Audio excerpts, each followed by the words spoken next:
Hey guys, मैं हूँ अशफाक खनोसिया और फाइनली ये है ब्लेंडर सीरीज। तो ये एक ब्लेंडर का कंप्लीट कोर्स है। इसमें हम सीखेंगे modelling, texturing, lighting, animation, rigging, rendering and post production also. इसमें हम ब्लेंडर के हर एक पार्ट को एक्सप्लोर करेंगे और उसे प्रैक्टिकली यूज़ करेंगे और समझने की कोशिश करेंगे। खैर चलिए चलते हैं हम अपने एप्लीकेशन में और एक्सप्लोर करते हैं ब्लेंडर को। तो वीडियो शुरू करने से पहले अगर आप हमारे चैनल पर नए हैं तो सब्सक्राइब कर ले और नोटिफिकेशन बेल पर क्लिक कर ले ताकि जब भी कोई नई वीडियो अपलोड हो तो आपको उसका नोटिफिकेशन मिल जाए। तो ये है ब्लेंडर का होम इंटरफेस। ब्लेंडर को फर्स्ट टाइम ओपन करते हैं। मैंने यहाँ पर ब्लेंडर का लेटेस्ट वर्जन 2.93 इंस्टॉल किया हुआ है। शॉर्टकट्स के अंदर ब्लेंडर दिया हुआ है जिसके अंदर ब्लेंडर का हम यूज़ करेंगे। सिलेक्ट विथ, ये है माउस की बात हो रही है यहाँ पर।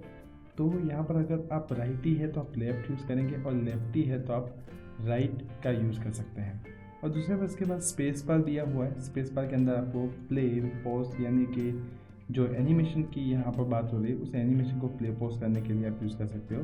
एंड उसके बाद यहाँ पर टूल्स है एंड यहाँ पर सर्च है। टूल्स जो है वो टूल्स यहाँ पर आपको दिए हुए हैं, वही टूल्स आपको स्पेस बार के अंदर मिलेंगे। तो यहाँ पर ऑलरेडी दिया हुआ है, प्लस उसका शॉर्टकट भी दिया हुआ है। तो हम यहाँ पर टूल्स का यूज़ नहीं करेंगे। सर्च कर सकते हैं जिसके अंदर अगर पर्टिकुलर कोई टूल को सर्च करना है तो वो हम स्पेस बार के थ्रू सर्च कर सकते हैं। उसके बाद थीम है। थीम के अंदर यहाँ पर कुछ ऑप्शंस दिए हुए हैं जिसके अंदर ब्लेंडर डार्क है, ठीक है, ब्लेंडर लाइट है। तो यहाँ पर ये ब्लेंडर का लाइट जो पुराना वर्जन था उस वर्जन का यहाँ पर ये थीम है। उसके बाद यहाँ पर डीप ग्रे है, तो जिसके अंदर ब्लेंडर का जो कलर रहता है लोगों का उस कलर के टाइप का यहाँ पर आपको थीम मिलता है। उसके बाद अगर आपने माया यूज़ किया है तो माया यूज़ कर सकते हो आप। तो ये सारे ऑप्शंस यहाँ पर दिए हुए हैं, ठीक है। ब्लेंडर डार्क जो है वो डिफ़ॉल्ट में उसी का यूज़ करूँगा। तो सेव सेटिंग्स करने के बाद यहाँ पर आप दूसरी बार जब भी ओपन करोगे ब्लेंडर को तो आपको ऐसे ऑप्शंस यहाँ पर देखने को मिलेंगे, जिसके अंदर सबसे ज़्यादा यूज़ जो होगा वो जनरल का यूज़ होगा। अगर 2D एनिमेशन आप कर रहे हो या VFX या वीडियो एडिटिंग कर रहे हो तो उसके रिलेटेड ऑप्शंस आप यहाँ पर चूज़ कर सकते हो। उसके बाद यहाँ पर ये है पूरा होम इंटरफेस, डिफ़ॉल्ट लेआउट है ये, जिसके अंदर अगर हम बात करें सबसे पहले तो यहाँ पर मेनू बार है। मेनू बार के अंदर जैसे कि फाइल के अंदर बाकी सारे सॉफ्टवेयर के अंदर जो ऑप्शन रहते हैं उसी टाइप के ऑप्शन आपको यहाँ पर मिलते हैं, जिसके अंदर न्यू के अंदर यहाँ पर जनरल 2D जो अभी हमने बात किया वही ऑप्शन आपको यहाँ पर मिलेंगे। ओपन करना है, जो पर्टिकुलर फाइल आपने पहले से बना रखी है उसको ओपन करना है तो ओपन कर सकते हो। रिसेंट के अंदर अगर आपने पर्टिकुलर लास्ट कुछ प्रोजेक्ट के अंदर वर्क किया है और आपको पाथ का पता नहीं है कहाँ पर आपने उसको सेव किया था तो आप यहाँ पर ओपन रिसेंट में से उसे ओपन कर सकते हो। सेव कॉपी करके ऑप्शन दिया हुआ है। इंपोर्ट एक्सपोर्ट आपको करना है तो आप यहाँ से कर सकते हो। क्विट करना हो तो यहाँ से भी, या तो फिर डायरेक्टली आप यहाँ से भी इसको क्विट कर सकते हो। तो ये ऑप्शन फाइल के अंदर दिया हुआ है। उसके बाद अगर हम एडिट के अंदर देखें तो अंडू रीडू, जिसके अंदर उसका शॉर्टकट यहाँ पर दिया हुआ है। ब्लेंडर की एक सही बात वो है कि आपका हर एक टूल जहाँ पर भी आपका एरो जाएगा तो वहाँ पर आपको उसका शॉर्टकट लिखा हुआ रहता है। तो ये यहाँ पर शॉर्टकट है Ctrl+Z, Shift Ctrl+Z रीडू के लिए है, ठीक है। हिस्ट्री यहाँ पर अंडू करना तो हिस्ट्री के लिए है। सबसे ज़्यादा यहाँ पर जो यूज़ होगा वो रहेगा प्रेफरेंसेस का। प्रेफरेंसेस काफ़ी ज़्यादा यूज़ में आएगा, जिसके अंदर सबसे ज़्यादा यूज़ में जो आने वाला है वो है एडॉन्स। एडॉन्स जो प्लगइन्स का दूसरा नाम है, जिसके अंदर बहुत सारे एडॉन्स रहते हैं जिसका प्लगइन का आपको यूज़ करना है। यहाँ पर ऑलरेडी काफ़ी सारे प्लगइन्स दिए हुए हैं। अगर जो प्लगइन्स नहीं दिए हुए, जो एडॉन्स नहीं दिए हुए, उसे आप डाउनलोड करके उसको इंस्टॉल यहाँ से करके पर्टिकुलर पाथ से आप यहाँ पर ऐड कर सकते हैं।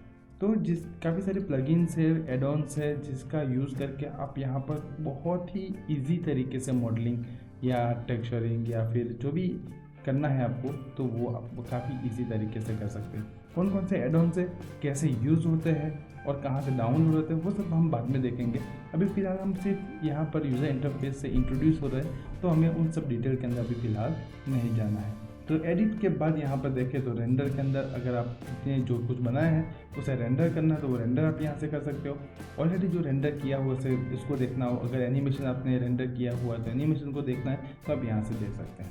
उसके बाद व्यू है, जिसके अंदर कोई विंडो पर्टिकुलर आपको चाहिए तो उस विंडो को ओपन करने के लिए, जैसे कि अगर यहाँ से मैं न्यू विंडो करता हूँ तो पूरा एक विंडो यहाँ पर ओपन हो जाएगा। अब कौन सा विंडो यूज़ करना है आपको वो हम बाद में डिसाइड कर सकते हैं, ठीक है। तो ये मेनू बार था। मेनू बार के बाद यहाँ पर ये जो टैब आपको दिख रहा है वो पर्टिकुलर वर्क स्पेस है, जैसे कि लेआउट जो बेसिक लेआउट रहता है। जब भी हमें ऑलमोस्ट सारे टूल्स का जब यूज़ करना हो तभी हम यहाँ पर लेआउट का यूज़ कर सकते हैं। उसके बाद यहाँ पर रहता है मॉडलिंग। अगर मॉडलिंग के ऊपर हम क्लिक करेंगे तो पर्टिकुलर जो हमारा इंटरफेस है वो मॉडलिंग रिलेटेड हो जाएगा, जिसके अंदर काफ़ी टूल्स ऐड हो जाएंगे। ठीक है, काफ़ी सारे ऑप्शंस जो है वो मॉडलिंग रिलेटेड ही रहेंगे, तो ये मॉडलिंग का आप यहाँ पर यूज़ कर सकते हो। स्कल्पटिंग है, जिसके अंदर आप ब्रश के थ्रू उसको स्कल्प करना, पर्टिकुलर अलग अलग टाइप के ब्रश रहते हैं वो आप यहाँ से ऐड कर सकते हैं, और यहाँ पर बाकी सारे दूसरे ब्रश एंड टूल्स दिए हुए स्कल्पटिंग के रिलेटेड, तो उसको आप यहाँ से यूज़ कर सकते हैं। उसके रिलेटेड यहाँ पर रेडियस है ब्रश का, उसके बाद यहाँ पर उसका स्ट्रेंथ है, ठीक है, टेक्सचर वगैरह, स्ट्रोक वगैरह आप यहाँ से यूज़ कर सकते हैं। उसके बाद अगर देखें तो यूवी एडिटिंग, ठीक है, यूवी जो होता है वो यानी कि अनरैप्ड है, यानी कि जो हमने ऑब्जेक्ट बनाया है उसे 2D फॉर्म में उसको ओपन करना है। ठीक है, ओपन करने के बाद उसको हम टेक्सचरिंग करने के लिए यहाँ पर टेक्सचर पेंट का ऑप्शन दिया हुआ है, जिसके अंदर हम उसको टेक्सचर कर सकते हैं। जैसे कि यहाँ पर अभी फिलहाल कोई टेक्सचर का लेआउट नहीं बना है, न्यू करके हम यहाँ पर न्यू इमेज करके उसको क्रिएट कर सकते हैं, जिसके अंदर हमें पर्टिकुलर जो कलर का हमें यहाँ पर यूज़ करना है वो कलर यहाँ पर शेडिंग का यूज़ करके उसको टेक्सचर कर सकते हैं। ठीक है, उसके बाद यहाँ पर और बाकी सब जो टूल्स जो रहेंगे वो टेक्सचर के रिलेटेड यहाँ पर रहेंगे। शेडिंग, तो जिसके अंदर हमें मटेरियल देना है, ठीक है, पर्टिकुलर ऑब्जेक्ट को मटेरियल, अब कैसा मटेरियल उसका इफेक्ट कैसा आएगा वो अगर हम यहाँ पर शेडिंग जो लेआउट है उसके अंदर अगर हम देखेंगे तो हमें और ज़्यादा बेहतर पता चलेगा कि हमारा ऑब्जेक्ट जो है वो रेंडर होते हुए कैसा दिखेगा। उसके बाद यहाँ पर उसका कुछ एनवायरनमेंट के ऑप्शन दिए हुए, तो आप एनवायरनमेंट चेंज करना चाहो तो आप एनवायरनमेंट चेंज कर सकते हो। ठीक है, तो वो सभी ऑप्शन आपको यहाँ पर शेडिंग के अंदर मिलेंगे। एनिमेशन के अंदर हम जाए तो एनिमेशन के अंदर पर्टिकुलर एनिमेशन का ही ऑप्शंस मिलेंगे, जिसके अंदर यहाँ पर टाइम लाइन, डोप शीट है, कर्व शीट है, वगैरह सारा ऑप्शंस आपको यहाँ पर देखने को मिलेगा। उसके बाद रेंडरिंग, तो पर्टिकुलर जो हम रेंडर करने वाले हैं यहाँ से वो रेंडरिंग का ऑप्शन यहाँ पर दिया।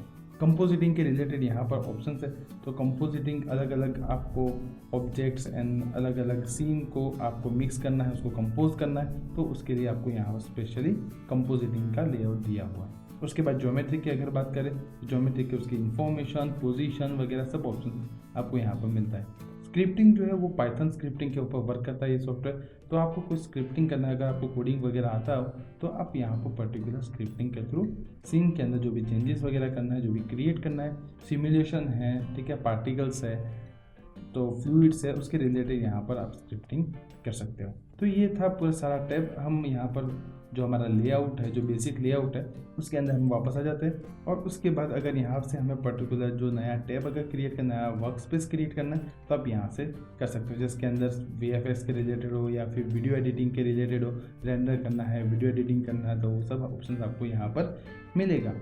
उसके बाद यहाँ पर सीन है, ये हम पर्टिकुलर एक ही सीन के अंदर वर्क कर रहे हैं। अगर एक साथ हमें 2 सीन के अंदर वर्क करना है तो हम यहाँ से नया सीन क्रिएट करना है, तो हम नया सीन क्रिएट कर सकते हैं। मैंने न्यू किया, उसका नाम यहाँ पर आ गया scene.001, तो जो पुराना जो सीन था वो हमको यहाँ पर मिलेगा, तो ये हमारा पुराना सीन। तो हम एक साथ मल्टीपल सीन के अंदर वर्क कर सकते हैं, उसके लिए यहाँ पर ऑप्शन दिया हुआ है। आपको डिलीट वगैरह करना तो यहाँ से डिलीट कर सकते हो। ठीक है, व्यू लेयर है यहाँ पर, उसका ऑप्शन यहाँ पर दिया हुआ। उसके बाद अगर हम यहाँ पर बात करें तो ये जो टूल आपको दिख रहा है वो पर्टिकुलर जो सिलेक्टेड टूल है जिसके अंदर वर्क है, जैसे कि अभी यहाँ पर जो सिलेक्शन टूल है, ठीक है, सिलेक्शन टूल के रिलेटेड आपको ऑप्शन यहाँ पर देखने को मिलेंगे, जिसके अंदर बेसिक सिलेक्शन है, ठीक है, ऐड करना है, सिलेक्शन में से सब्ट्रैक्ट करना है, आपको डिफरेंस चाहिए तो डिफरेंस, इंटरसेक्ट चाहिए तो इंटरसेक्ट आप यहाँ से ले सकते हो। तो वो सारे ऑप्शन यहाँ पर दिए। जैसे कि अगर मैं क्लिक करता हूँ दूसरे टूल के ऊपर, पर्टिकुलर टूल के जो ऑप्शन है वो चेंज हो जाएंगे। जैसे कि यहाँ से मैं मूव टूल ले रहा हूँ, तो यहाँ पर ये मूव टूल के रिलेटेड आपको ऑप्शन देखने को मिलेंगे। ठीक है, तो यहाँ पर बेसिक में अभी फिलहाल सिलेक्शन टूल ले लिया, तो इसके रिलेटेड ऑप्शन आपको यहाँ पर मिलेंगे। उसके नीचे यहाँ पर है ऑब्जेक्ट मोड। ठीक है, ऑब्जेक्ट मोड के अंदर यहाँ पर पर्टिकुलरली ऑब्जेक्ट सिलेक्शन का ही ऑप्शन आपको मिलेगा। अगर इसको एडिट करना है तो एडिट करने के लिए यहाँ से मुझे जाना होगा एडिट मोड के अंदर। जैसे ही मैंने एडिट किया, टूल्स एडिट के रिलेटेड आपको मिलेंगे जो मॉडलिंग के अंदर था, और यहाँ पर वर्टेक्स, एजेस एंड फेसेस वगैरह जो भी चेंजेस करना है वो चेंजेस आप यहाँ से कर सकते हो। तो डिफ़ॉल्ट जो रहेगा वो ऑब्जेक्ट मोड यहाँ पर रहेगा। व्यू है, चेंज करना है, जैसे कि यहाँ पर जब भी हम एक डिफ़ॉल्ट लेआउट जो नया जनरेट करते हैं तो उसके अंदर 3 चीज़ें डिफ़ॉल्ट दी रहती है, जिसके अंदर एक लाइट है, ठीक है, एक हमारा क्यूब रहेगा और एक हमारा कैमरा रहेगा। तो व्यू के अंदर अगर मुझे चेंज करके, जैसे कि मुझे कैमरा है, एक्टिव कैमरा, अगर मैं सिलेक्ट करूँ तो वो कैमरा का व्यू आपको यहाँ पर देखने को मिलेगा। उसके बाद यहाँ पर सिलेक्शन के ऑप्शन है, ऑल सारे सिलेक्ट करना है, नन है, ठीक है, इन्वर्ट करना है, जैसे बॉक्स सिलेक्ट करना है, सर्कल सिलेक्ट, तो ये सिलेक्शन के ऑप्शंस यहाँ पर सारे दिए हुए हैं। ऐड के अंदर अगर हम जाएँ तो यहाँ पर ऐड के रिलेटेड ऑप्शंस आपको दिए हुए हैं। तो अगर मुझे जैसे कि ये जो सीन मैंने कैमरा के अगर मुझे चेंज करके जैसे पर्टिकुलर किसी फ्रंट या लेफ्ट के अंदर जाना है तो मैं व्यू पोर्ट, जैसे कि मुझे टॉप में जाना है तो ये टॉप आ गया, ठीक है। माउस का मिडल स्क्रॉल बटन को प्रेस करके करेंगे तो आप इस सीन को, ये जो ग्लोबल जो सीन है पूरा, उसको आप रोटेट कर सकते हो, ठीक है। उसके बाद शिफ्ट प्रेस करके माउस का मिडल स्क्रॉल बटन को प्रेस करके आप इसको पैन कर सकते हो। माउस का मिडल स्क्रॉल बटन को स्क्रॉल करेंगे तो इसको जूम इन जूम आउट आप कर सकते हो, ठीक है। तो अगर यहाँ पर मैं जो ऐड की बात कर रहा था तो ऐड के अंदर यहाँ पर मैश है, मैश में क्यूब, सर्कल, आपको जो भी चाहिए तो वो आप ले सकते हो, ठीक है। तो ये सर्कल रहेगा, जैसे कि मुझे ऐड करना है दूसरा कोई मैश, तो मैश के अंदर जैसे कि दूसरा मुझे क्यूब चाहिए तो मैंने क्यूब ऐड किया, ठीक है। मैं इसको मूव कर रहा हूँ यहाँ पर, तो ये एक और क्यूब जो है वो ऐड हो चुका है। तो यहाँ से आप ऐड कर सकते हो, कैमरा आप ऐड कर सकते हो, लाइट ऐड कर सकते हो, कैमरा ऐड कर सकते हो। यहाँ पर फोर्स फील्ड है जैसे कि ग्रेविटी, विंड एंड वगैरह वगैरह, तो वो सारे ऑप्शंस यहाँ पर दिए हुए हैं। ऑब्जेक्ट है, पर्टिकुलर ऑब्जेक्ट को आपको ट्रांसफॉर्म करना है, मूव करना है, रोटेट करना है, तो ये सारे ऑप्शंस जो है वो काफ़ी जगह पर आपको देखने को मिलेंगे। अगर आप राइट क्लिक करेंगे तो उसके अंदर पर्टिकुलर ऑब्जेक्ट के रिलेटेड आपको ऑप्शंस मिलेंगे। यहाँ पर ऑप्शंस है, यहाँ पर शॉर्टकट, यहाँ ये टूल दिए हुए हैं, ठीक है। मूव टूल है, ये कर्सर है, कर्सर का यूज़ जो है वो हम बाद में देखेंगे, पर फिलहाल यहाँ पर ये मूव है, ठीक है, रोटेट है, स्केल है। ट्रांसफॉर्म के अंदर सारे के सारे एक साथ आपको मिलते हैं। आपको स्केल करना आप स्केल कर सकते हो, रोटेट करना आप रोटेट कर सकते हो, एंड आपको मूव करना हो तो आप उसको मूव भी कर सकते हो। यहाँ पर एनोटेट है जिसके अंदर आप पर्टिकुलर कुछ लिखना है या फिर आपको कुछ इंडिकेट करना है तो वो आप यहाँ से कर सकते हो, ठीक है। ये रेंडर के अंदर नहीं आता है, उसके अंदर भी अलग अलग ऑप्शंस है। आपको लाइन ड्रॉ करनी है आप लाइन ड्रॉ कर सकते हो, आपको पॉलीगॉन ड्रॉ करना है तो वो ड्रॉ कर सकते हो आप, ठीक है। उसके बाद यहाँ पर जैसे कि अगर हम देखें इरेज करना है तो इरेज भी आप कर सकते हो। तो ये सारा मैंने जो है ड्रॉ किया था वो मैं इसको इरेज कर लेता हूँ, तो वो ऑप्शन आपको यहाँ पर दिया। मेजर, ये काफ़ी अच्छा ऑप्शन है, इसका यूज़ आप काफ़ी जगह पर यूज़ कर सकते हो। जैसे कि मुझे इस पर्टिकुलर पार्ट को मेजर करना है, मैं मेजर कर सकता हूँ। एंड इसको सेंटर से क्लिक करके अगर आप इसको मूव करेंगे तो आपको वो एंगल भी मिलेगा, कितना डिग्री का एंगल आपको यहाँ पर ही है। तो ये सारे ऑप्शंस मिलते हैं। जैसे कि अगर मैं यहाँ से एडिट मोड करता हूँ तो पर्टिकुलर जैसे कि ये फेस है, जो भी आपको सिलेक्ट करना है वो सिलेक्ट करके आप इसको मूव कर सकते हैं। तो वो सारे ऑप्शंस यहाँ पर वर्टेक्स के रिलेटेड, एज के रिलेटेड, फेस यानी कि वो पॉलीगॉन जो है वो फेस के रिलेटेड, यूवी के रिलेटेड आपको ऑप्शंस यहाँ पर मिलते हैं। तो वो एडिट मोड है। वैसे स्कल्प्ट मोड है, ठीक है, यहाँ पर डिफरेंट मोड यहाँ पर दिया हुआ है, तो उसका ऑप्शंस आपको यहाँ पर मिलेंगे। तो ये था पूरा टूल्स के रिलेटेड का ऑप्शंस। उसके बाद यहाँ पर है ग्लोबल, लोकल वगैरह। तो जैसे कि अगर मैं, मेरा पर्टिकुलर जो ऑब्जेक्ट है, ठीक है, उसको मुझे अगर मूव करना है तो मूव यहाँ पर जो हो रहा है अभी फ़िलहाल, तो जो ग्लोबल का जो डायरेक्शन था उस डायरेक्शन के अकॉर्डिंग ये मूव हो रहा है। अगर मुझे पर्टिकुलर ऑब्जेक्ट के रिलेटेड अगर मुझे मूव करना है जैसे कि लोकल, तो ये मैं ऑब्जेक्ट जिस एंगल के अंदर है उसी एंगल में ये क्या होगा, मूव, तो उसके रिलेटेड यहाँ पर ऑप्शन दिए हुए हैं। बाकी स्नैप वगैरह के कुछ ऑप्शन है वो आपको यहाँ से मिलेंगे। शेडिंग के रिलेटेड ऑप्शन यहाँ पर दिए, जैसे कि यहाँ पर ये ऑब्जेक्ट है, उसकी एजिस है, उस एजिस को हमें अगर अच्छे से देखना है और थोड़ा सा कर्व्ड एजिस को हमें देखना है सिर्फ विजिबिलिटी के लिए व्यू पोर्ट के अंदर, तो ये आपको यहाँ पर इस ऑप्शन के अंदर कैविटी को जैसे ऑन करेंगे तो आपको वो मिलेगा, ठीक है। तो ये इस तरह से आपको ऑप्शन मिलता है। जैसे कि अगर फॉर एग्जांपल मैं कोई मेरा प्रोजेक्ट जो है वो अगर मैं ओपन करूँ,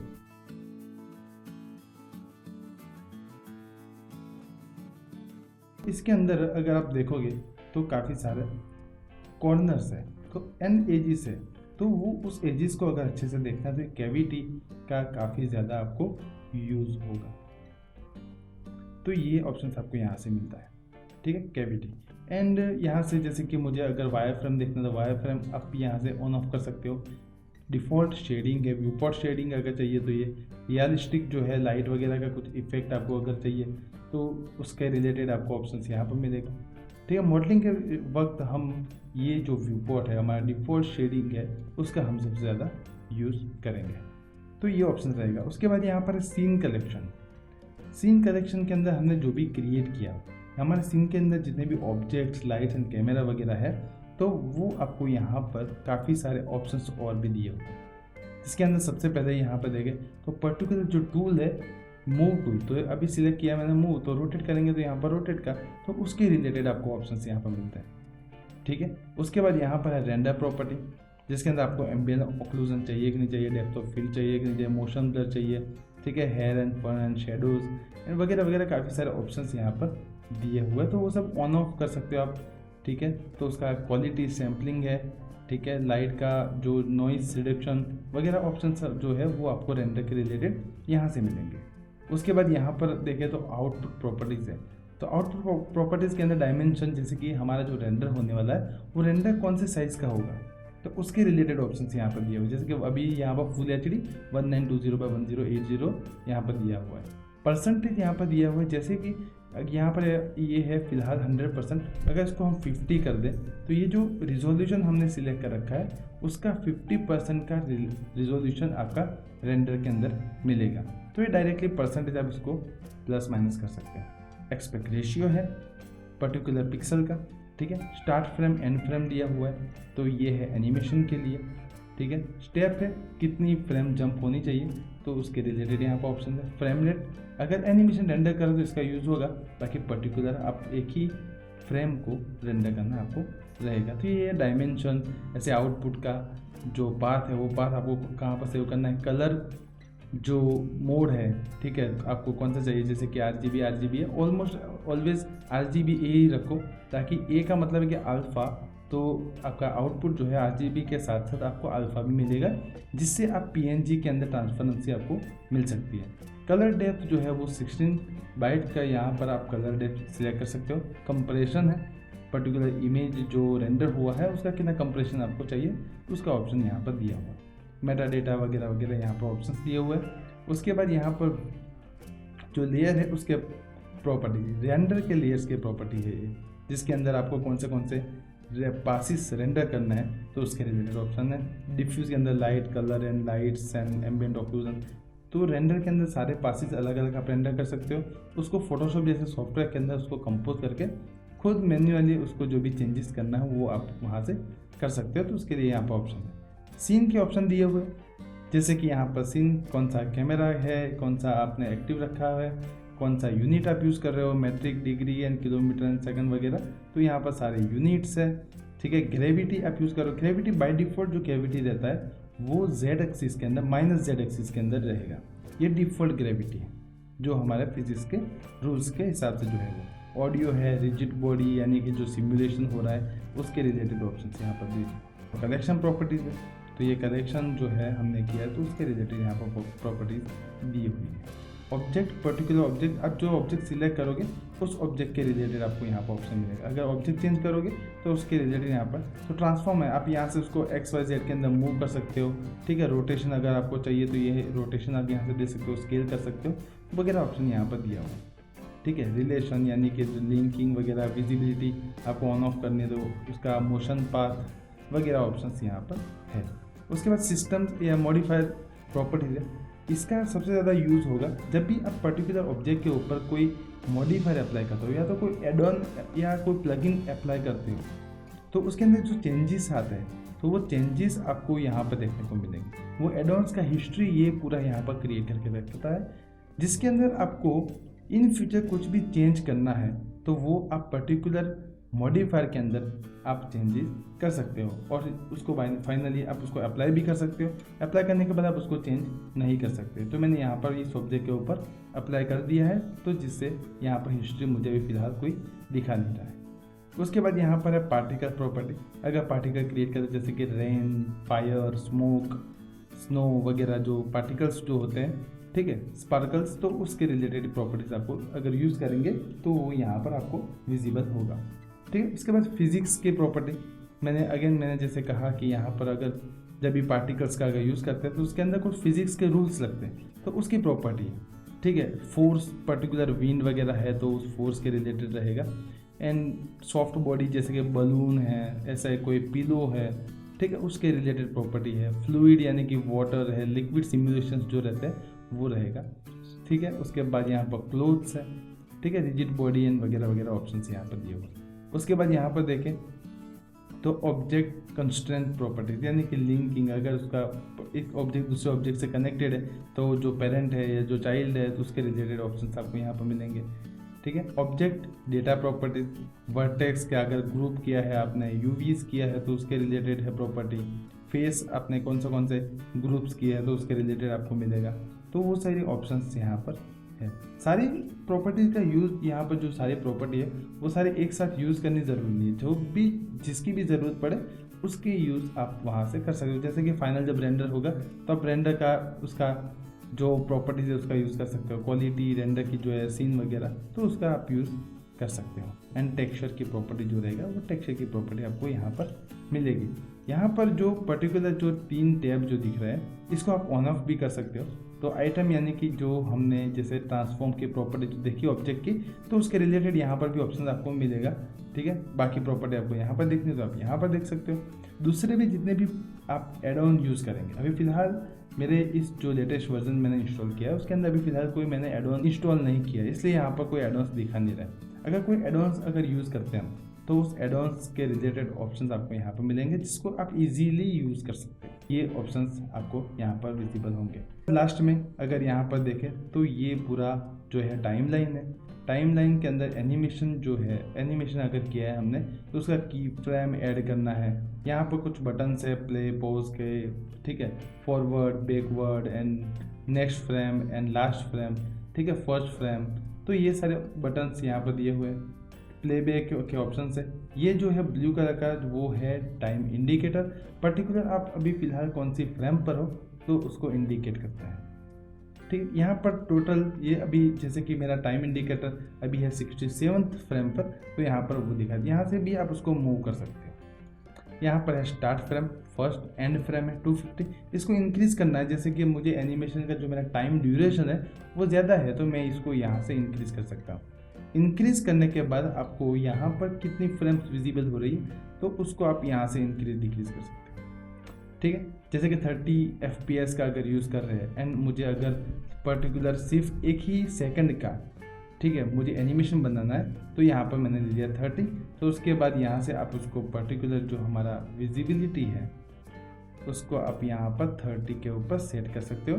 तो जिससे क्या होगा कि आप यहाँ से पर्टिकुलर 30 फ्रेम का एनिमेशन आसानी से कर सकते हो।